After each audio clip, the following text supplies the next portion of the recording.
Hey there. You have found the Highs and Low podcast, and I'm your host, Lauren Estrada.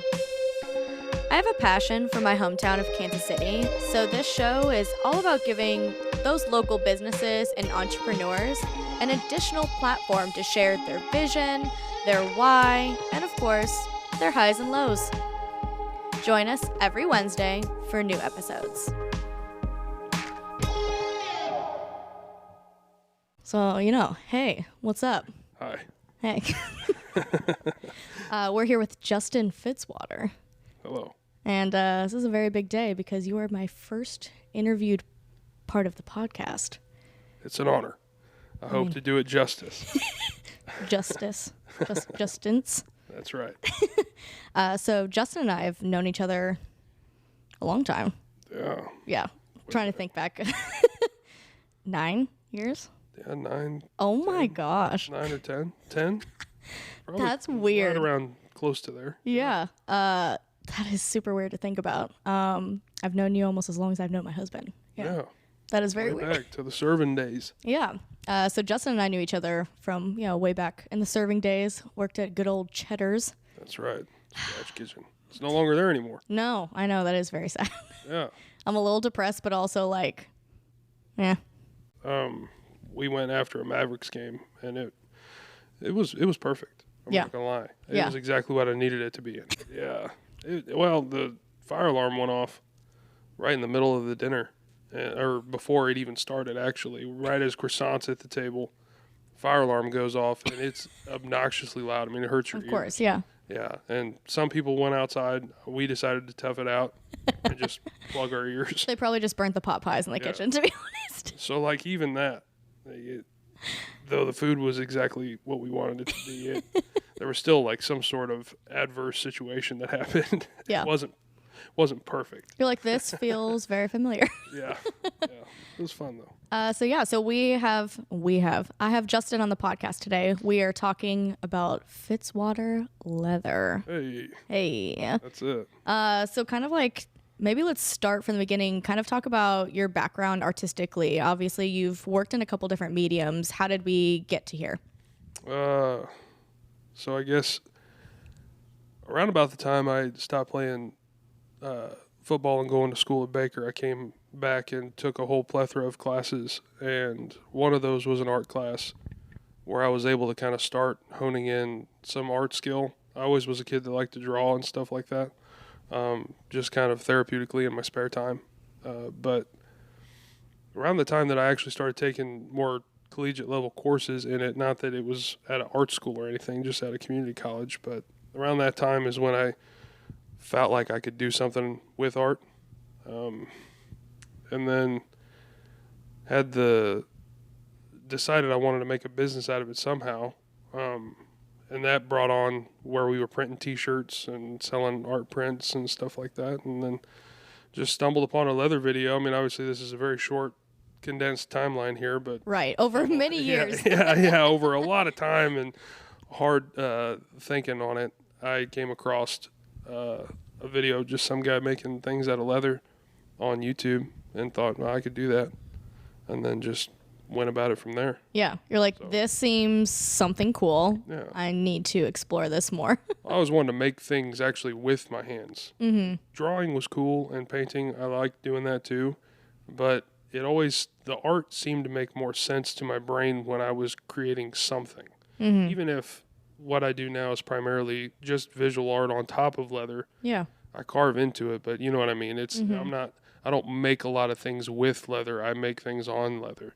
So even though leather is just a swapped out canvas, it still feels like I'm manipulating the surface. Yeah. And so I think that's what kind of drove me into doing things with leather, is I wanted to be able to actually change what I was working with, not just paint it. Does that make sense? No, yeah, I get that. It feels very similar to what you've already done, but yeah, you are actually changing your media, your actual, your canvas. Yeah.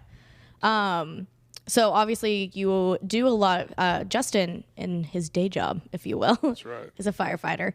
So a lot of your pieces are firefighter themed, or they are also things that you guys use on the job. Mm-hmm. Would you say that were those the first pieces that you kind of experimented with? Yeah. diving into it, most people, not obviously, because if you don't make things out of leather, I guess you don't know how someone gets into it. But the first thing you buy is a little like practice kit, learning how to do it, introductory beginner set type thing. And that came with a couple of coasters and a wallet, and I carved on, and a belt. So I started with that, and all 4 of those things that came out of that were horrible. Not worth anything. Worth a lot to me. Yeah. I still have the coasters downstairs in the shop. Because it reminds you of where you started, Yeah, the first thing I ever tooled. That's cool. But I started with that with the intention to make things for the fire service. The fire service and leatherwork kind of go hand in hand in a way. Historically, guys, at least on Kansas City Fire Department, would make their own helmet shields, the piece of leather that sits on the front of a fire helmet to identify what company you're on, who you are, so on and so forth. I'm going to say that a lot, so on and so forth. I have a tendency to latch on to phrases, and that's one that I'm latched onto hard right now. I counted like 10 times the last interview I did, and it was so bad. Anyways, so leatherwork, our fire helmets traditionally are made out of leather, boots, leather, so on and so forth. Leatherwork and the fire service go hand in hand, and so the intention was to always make something for the fire service. Yeah. Stumbled upon. Do you think you would have, if you wouldn't have been a part of the fire service, do you think you would have still stumbled upon leather, or do you think that that's kind of what? Good question. No, I actually don't. I think I would have. I don't know. I can't think of doing anything else. Yeah. But without the fire service, leatherwork probably wouldn't have come into the picture. That's what piqued the interest first. Yeah. Yeah. That is super interesting. I've actually never asked you that question before, so who would have known? So beyond the fire service products that you make, obviously we've got some bomb koozies, or I guess as we call them, can saddles. That's correct. Right. They're really awesome. If you don't have one, go check them out. What else do you enjoy? Would you say, obviously, those are your main bread and butter, but anything, what are some other cool things that you've done? Right now, the big theme is a whole nother side of things that have piqued my interest. It's an idea I've always had, which is wall hanging artwork, like fine art almost. Yeah. It is fine art. Obviously, that seems like a bold statement. But, I've been talking to a few art galleries and am leaning more in towards replacing a canvas with leather and having these elaborate wall hangings. Trying my hand at that. That's really cool. I think that outside of the koozies, and then we wrap liquor decanters with leather that I've tooled.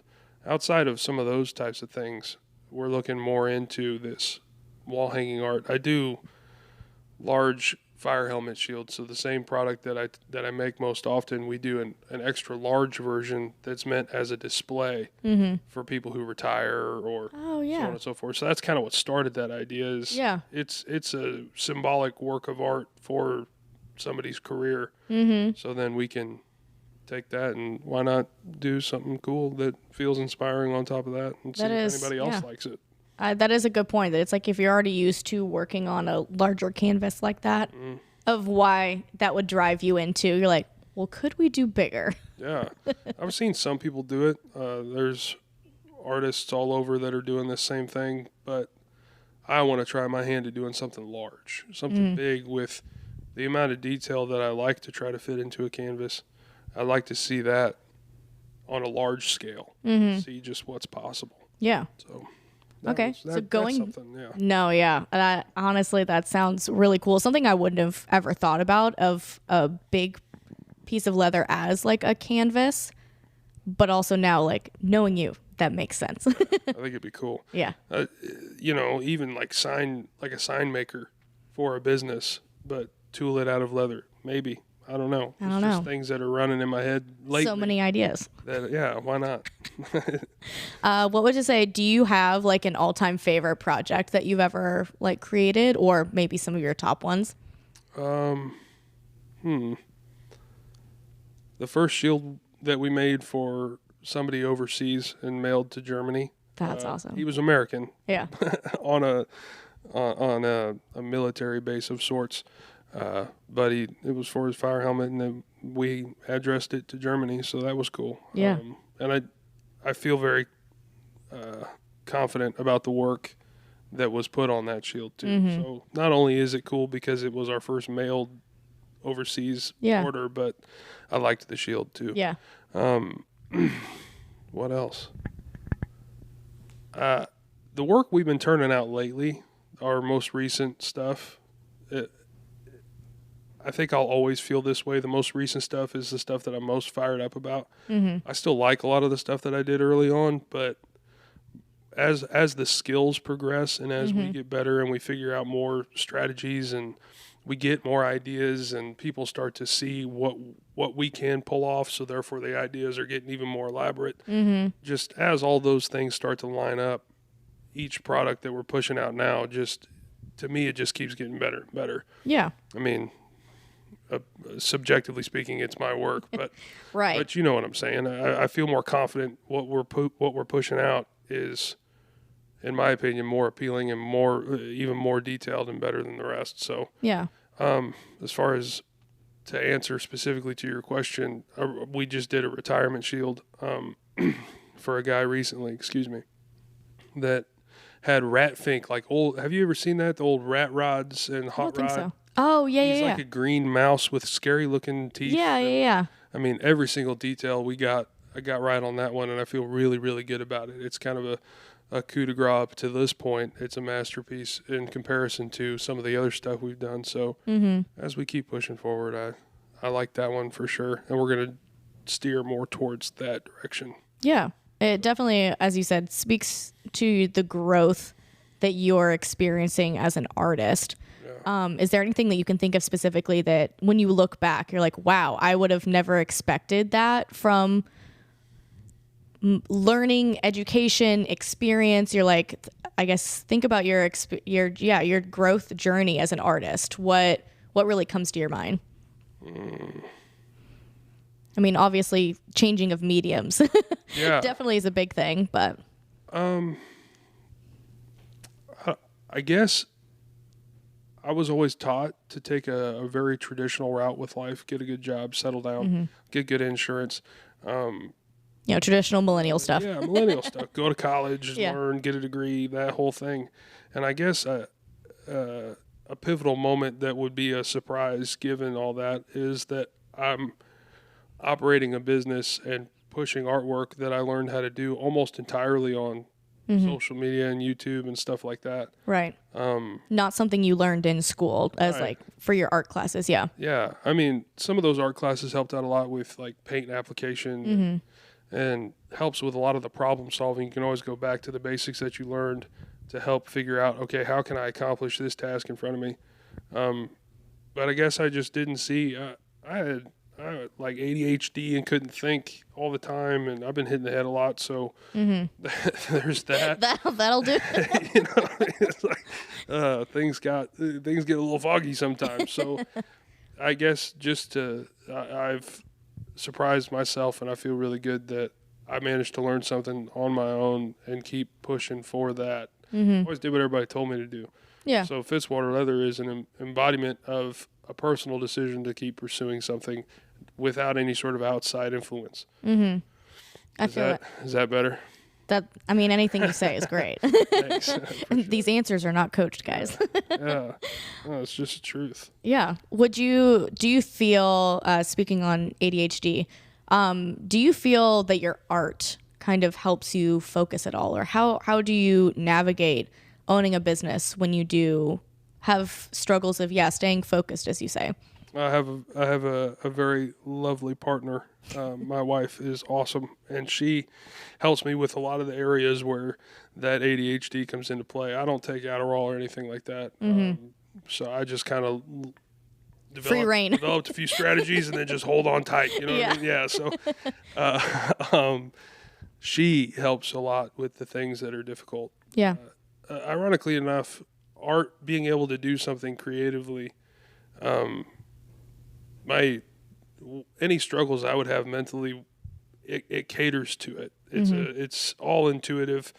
I just fly by the seat of my pants, and each thing is different, just because I'm a different person every day. But but the hard numbers and schedules and payment acceptance and all that stuff is her bread and butter. Yeah. So, yeah. The yin to your yang. Exactly. Yeah. So no, if it was totally reliant upon me, which there for a while early on it was, there were some people out there that might have an order placed that never received anything early on. Right. Know? But now she's in the mix, so yeah, I can rely on her.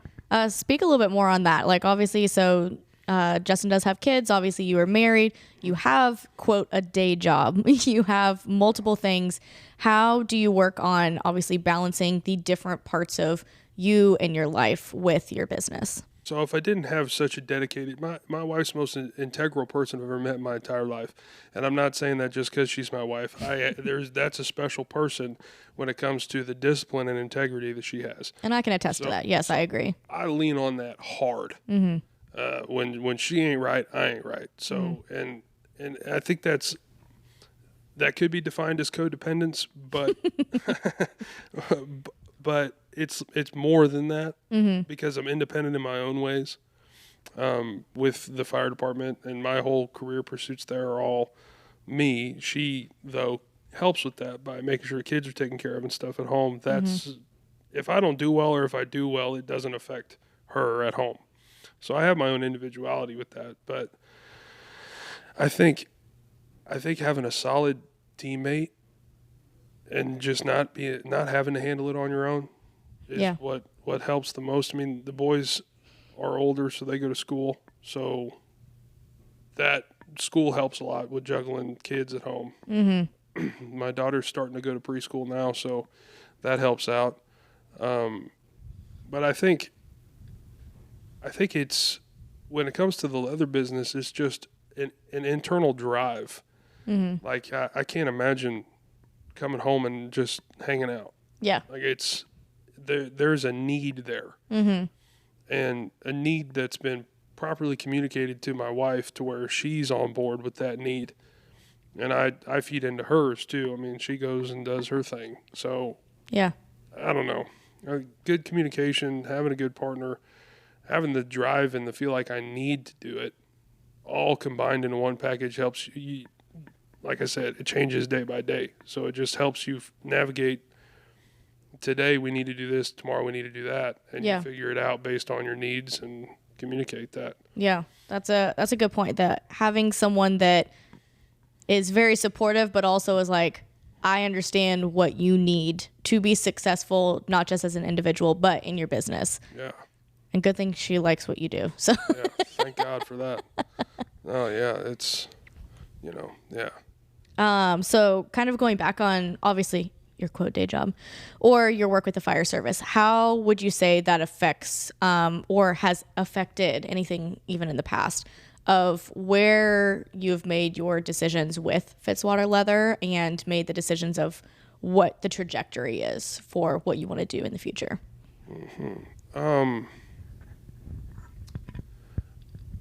Let's see. I like to sleep all night. So how the fire service plays into where I see Fitzwater Leather going is I want to sleep all night. That's a big one. Interesting. So you don't get to sleep all night when you're no, which makes it hard. I mean, we have all night running calls on the ambulance all night, and I got to come home, and we got deadlines to meet. And you just got to slam the Celsius. No sponsorship tag here. But slam that thing and get to work, you know what I mean? And I think that it makes it more difficult. However, it keeps me in touch with what firemen want. Our main niche being firemen. It helps maintain that authenticity. I think, authenticity is completely subjective to the person that's perceiving what they're perceiving in front of them. Yeah. You only know what you consider to be authentic. Somebody that would proclaim general authenticity is narcissistic, right? You're like, hold on a minute, that guy.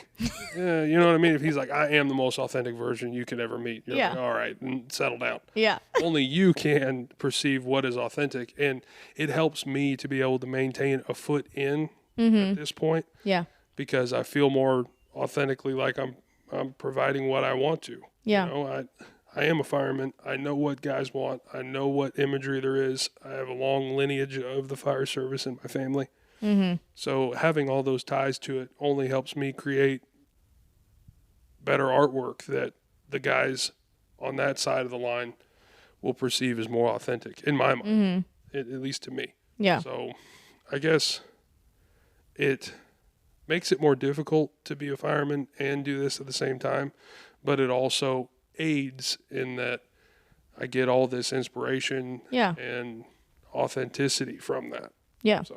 So if it came to the point when you were no longer in the fire service, would you feel that you still would be focusing mainly on those being your primary products, or do you think that Fitzwater Leather would end up going in a different direction? Yeah. I think it would still be the business now is structured about a 50-50 when it comes to our interests, because that's me as a person. That's what we are as a family. That's what we've always been. My dad, being a fireman who just retired 2 days ago, he had things he did on the side. My dad was passionate about football. My dad was passionate about construction and carpentry. A lot of people don't know that was like his main passion for a long time. I did not know this. He was a young man. Yeah, my dad, stone cold carpenter. Interesting. Now, unionized and all that, trained, I don't know. But in his mind, you know what I mean? That's what he was interested in. So I think there are guys out there that are 100% all fire. And we need those kind of guys in the fire service because that's what makes the job better. Yeah, but like that is their passion. They are never leaving. Yeah. When they were little, all they ever wanted to be was a fireman. Yeah. And that's perfect. God bless them. We need them. But for me, I have other interests as well. Yeah. So I was raised in a home like that. That is my personality. The fire service and my life go hand in hand and will always will. So I think we'll always provide fire service stuff because it's a part of my DNA. Right. Grandpa was a fireman. Uncle was a fireman. Dad was a fireman. Grandpa's cousin was also a fireman. So it's like... That's a lot of fire service in the blood. Yeah. I have a passion for the fire service. Old school fireman stuff, big curly handlebar mustaches and metal helmets. I think it's awesome. Yeah. And always will. It's been one of the main inspirations for my artwork up until this point. So why change? Right. So even though the decision might have to come someday where I'm no longer on the fire department and I'm full-time leather work, the only reason why I would ever stray away from the fire department is because a dream came true. Yeah. You know what I mean? Yeah. It's hard to argue to somebody, I'm going to leave a good thing for a possibly worse thing. I could fail. You know what I mean? That possibility is always there. Trying to tell somebody that is hard, but you got to try.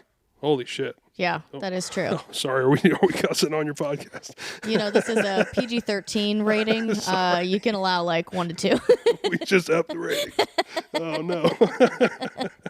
That is a very valid point, though. Obviously, Justin and I were in high school, college, around the same age. Fun fact. Justin was actually at Missouri Western for a year, correct? Yeah, right about there, yeah. While I was there, we're pretty sure we met. Yeah. We think we've had classes together.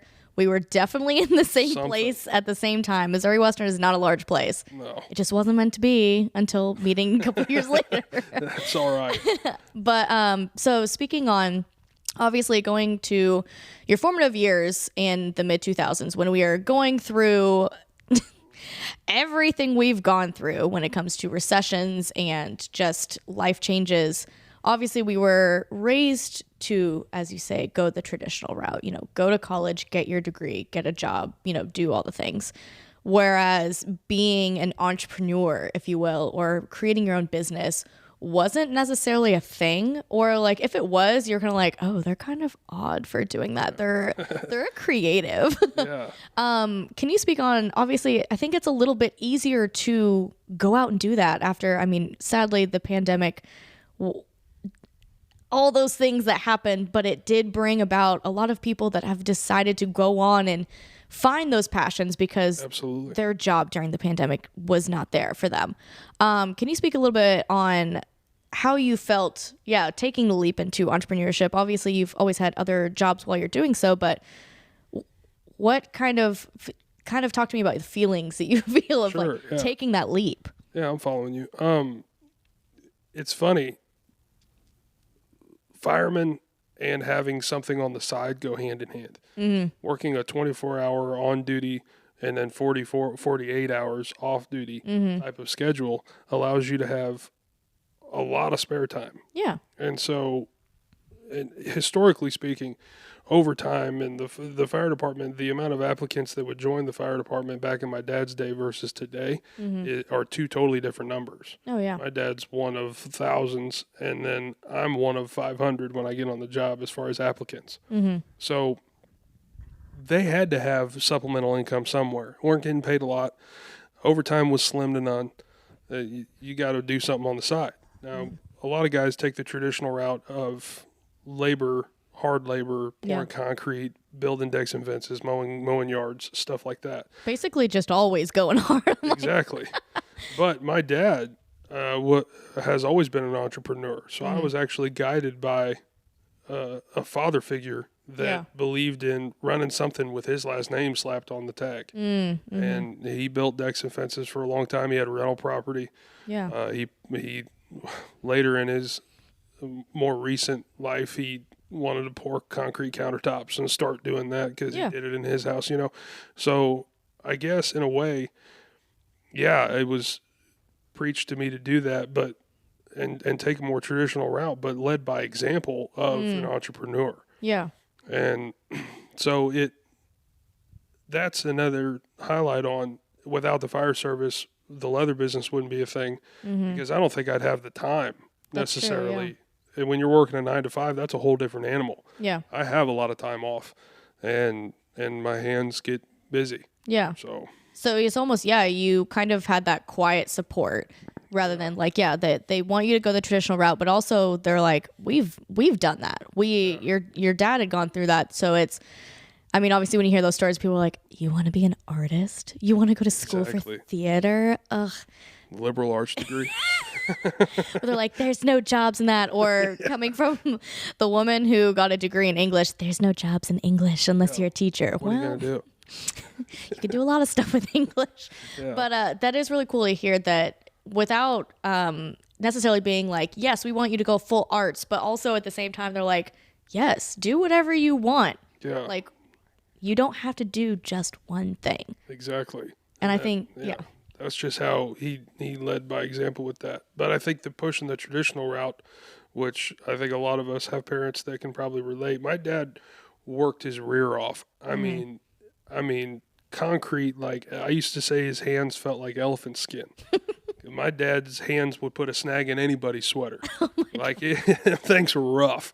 And he worked hard labor. And I think that was his thing I'm going from the fire service where he's on working companies fighting maybe 2-3 fires in a shift, coming home and then going outside in the blistering sun to go build a deck. Mm-hmm. He was like, you got to get educated because I don't want you to have to do any of this stuff that I'm doing. Mm-hmm. Now the fire service part's different. Yeah. But on the side, I don't know. I don't think any fireman would sit down and tell you the same thing, that they only wish for their son or daughter to become a fireman as well. Mm-hmm. I think they were like, I know, I want him to go wear a white collar and make a whole butt ton of money. And you know what I mean? Yeah. So I think that's where that push came from, is he thought he was setting me up for the greatest success. Yeah. By, hey, get good at football, go pay for your college that way. And then go. You have backups if you want it. Exactly. Yeah. No, that is, I feel like that was always just in case the arts don't work out, make sure you have something to fall back on. Exactly. So I want to circle back around. Can you think of anything, maybe a challenge that maybe you expected, or maybe one you didn't expect that kind of came up with owning your own business, being an entrepreneur, being an artist, kind of speak on, do you have anything specifically that you can think of? I feel like there's the typical that what you're going to kind of get into, or maybe that it ended up being more difficult than you expected. Yeah. Time management is huge, and we already kind of talked about that. But that's the most expected one with having a job that you go to and then having kids and having the whole thing. Time management is going to be one that's like that. It's just, there's going to be times where I eat it and I work longer hours than I should. There's also going to be times where I got to cut it off early because the kids got to go to an appointment or whatever. I also, just the mystery behind how some of these accounts and various people blow up into something huge. I know we've worked together on social media type stuff before, and me being stubborn, I'm like, I want to run it myself. And so therefore I'm like trying to figure out the mystery, and listen, he's being modest. He does if you haven't seen his Instagrams, his reels are hilarious. Like, oh no, like all of us like send it to each other. We're like, oh, Justin's at it again. This is great. Doing what I think is right, Yeah. So but I think that's an unexpected.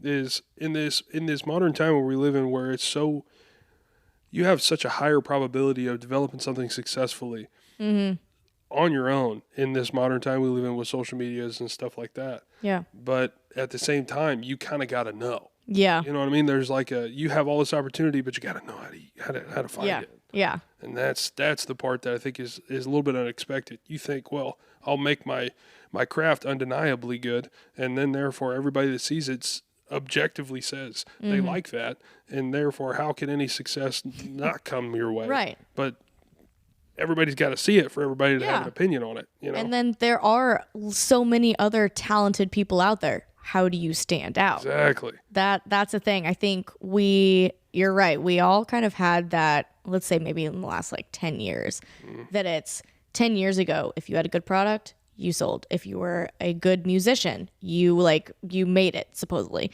Yeah. If you were a good something or other, you were going to make it. However, this is a great thing. Everyone has the opportunity to do whatever their passion is. Exactly. But it also means there's more noise. So you have to figure out how do you stand out? How does your noise sound different? That you, like there, as you say, because I'm sure you've connected with quite a few leather accounts and you kind of see what they do, like how are you different, and I know you've sent a couple of them to me, but it's like you look at what they're doing and you're like, interesting, I'm gonna take notes because I like that and I don't like that.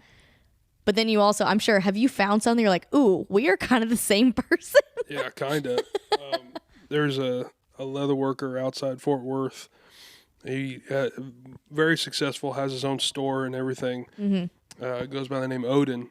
And his logo, me and my wife noticed it the other day. I was like, damn, we matched their colors like spot on. And it's just, I mean, I didn't notice it at the time. I didn't want to be just another fireman with a red logo. Yeah. No offense if that's you. But yeah, I wanted to stand out a little bit and show that individuality aspect to it. And then to have black and yellow, like, oh no, so is he. Which is like, I mean, come like, on. oh, two colors, yeah. Yeah, oh, he doesn't own black and yellow, but you do see some of that. And I wouldn't compare my business to his. He's miles ahead of where we're at. But I think that if anything, it's an ode to him and like what he's doing, because I would love nothing more than to do what he's doing in life. Yeah. Like the little kid wearing 23 on his jersey when he's shooting hoops in the backyard. You emulate what you want to be. Yeah. So, I mean, respectfully. Yeah. No, I feel that. Would you say, I know it's, you see those similarities. Let's talk about kind of creative licensing. And we, of course, seeing on social media, because there is so much more information out there, it is very easy to find discrepancies and kind of prove when people are copying each other. I guess, what do you feel about, artistically, how much can you kind of copy off of someone without it being copying? You're more just like, I like how you did things. I want to pattern that because I saw you're being successful, and I know this will probably work for myself as well. It's so interesting because me and my wife actually were talking about this last night. This is a topic that I love to discuss because when you watch, I'm in the middle of watching the more late seasons of Ink Master. I like that show for the critiques and the art. Yeah. Unfortunately, they've gone to the point where it's all like reality TV and they argue and bicker at each other. And I'm like, we could do without all this. Yeah. Just tattoo and I'll want to see what you did and tell you whether I like it or not. Yeah. But they always focus so heavily on style. This is my style. This is my style. I can't tattoo that. This is my style. Yeah. And you see that across social media with all forms of artwork where it's like, man, I just love your style. Or this is the whole YouTube videos that are dedicated to how did I develop my style? Yeah. And when you dive a little deeper into the more like educated side of artistry, you'll find that like your style shouldn't come to you for another decade or more. Like just that's something that I explained it to my wife. My opinion is that style is developed once you've had these many years of building blocks of mastering the various things that show that you are educated enough to have this style and you're not just leaning on it as a crutch. Look at like Picasso, for example, didn't just come out the gate painting people the way that he does with like triangle boobies and stuff. He didn't just come out the gate doing that. Yeah. You know what I mean? He has realistic artwork and has his still life paintings and so on and so forth. And so I guess where a lot of you see a lot of that copying and my opinions on that is typically surrounded around this idea of style. Yeah. And somebody just comes right out the gate copying another person's style and that person gets offended by it when that person that copied needs to take time to just draw and take time to do those kinds of things. Yeah. At the same time, this grandiose universe we live in that goes back however long, you can't really do anything that hasn't been done before. And so you're gathering inspiration from everything. Yeah. And it's almost like you get into the numbers game too. You're like, percentage wise, how close is this? But you are correct. Like, obviously, anyone that's ever developed their style, they're going to be like, I like this from this person and I like this from that person. It's all about, I guess, gaining inspiration from people you've seen. So yeah, it's kind of a gray area there. It's a delicate dance. Yeah. And Rick Rubin, music producer, a long time, considered to be one of the most influential people in the entire world. He believes in the power of meditation and slowing yourself down, becoming more aware of your surroundings, and thus gathering that inspiration from the simple things that surround you. And that's what you'll see. And you notice that the greats of all time, when it comes to painting and the visual arts, gather inspiration from seemingly some of the most simplest things you can find. Yeah. Claude Monet painted this like babbling brook, and you're like, okay, that's a wonderful work of art because it's him and you like it. But he's managed to pinpoint his focus on something that's just there for you to look at. So I think that's where if you're jumping in and just copying someone, it's because you're copying their unique style when you need to zero in on what you know and practice out the basics. Yeah. And I could do a better job of that. Yeah.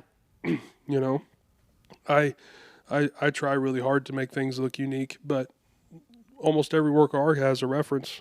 I don't have a tiger sitting in front of me right now where I can paint him, you know. So yeah, that's a good point. you got to find there's legal places to get references from and stuff like that. So okay.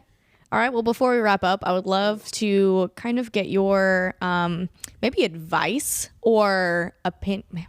I would say probably more advice. Say you were speaking to a group of seniors in high school. Obviously, they've all been through traumatic last couple of years going through school during a pandemic. And kind of our whole society's been in upheaval. But I think already in the year of 2024, people are more open to nothing has to be traditional. Here's my job, like finding your passion, blah, blah, blah. What would you kind of, if you were speaking to them about being a business owner, being an artist, what would you kind of some piece of advice you would give them? There's a quote. Excuse me.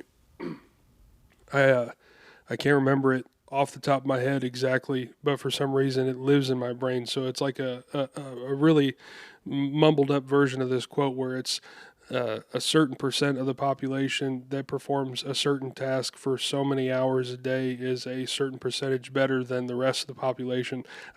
That's a really vague, terrible version of that. But I think my advice to that is you pick something and you consistently push towards it and get undeniably good at that. And I can't foresee any reason why success wouldn't come your way, at least eventually. Yeah.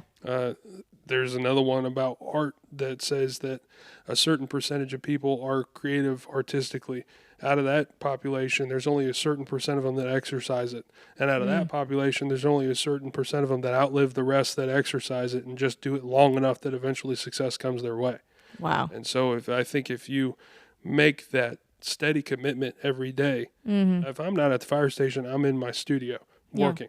And unless it's somebody's birthday or something, I'm down there doing it, Yeah.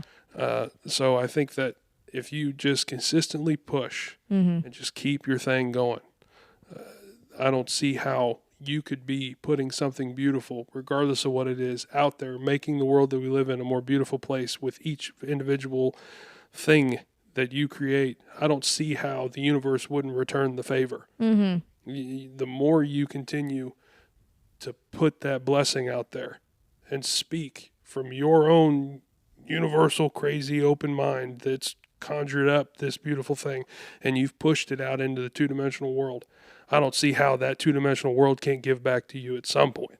Yeah. Kind of a play on karma, kind of a play on destiny, kind of a play on that whole putting the work in. universal thought. Well, essentially. You just got to keep going. Yeah. Just keep going. And that's what I tell myself at this point of very early, very small, almost zero to no success up until this point if you're being critical. That's what continues to push me forward is I don't see how I can't be pushing all this stuff out and something not come my way. Maybe it doesn't. At the end of the day, I worked hard and I tried. I got to try. Love that. So that's what I would say. Yeah. You just got to try it, dang it. Get it going. You just got to get going. Yeah. All right. Well, on that note, thank you so much for joining. Thank you for being my first interviewed. Thank you. Yes. It's fun. Yes. And if you, actually tell everyone where they can find you. Fitzwater Leather on everything. On everything. Yeah. Just Fitzwater Leather. And yeah, that's it. Awesome. All right. Thank you so much. You're welcome. Thank you.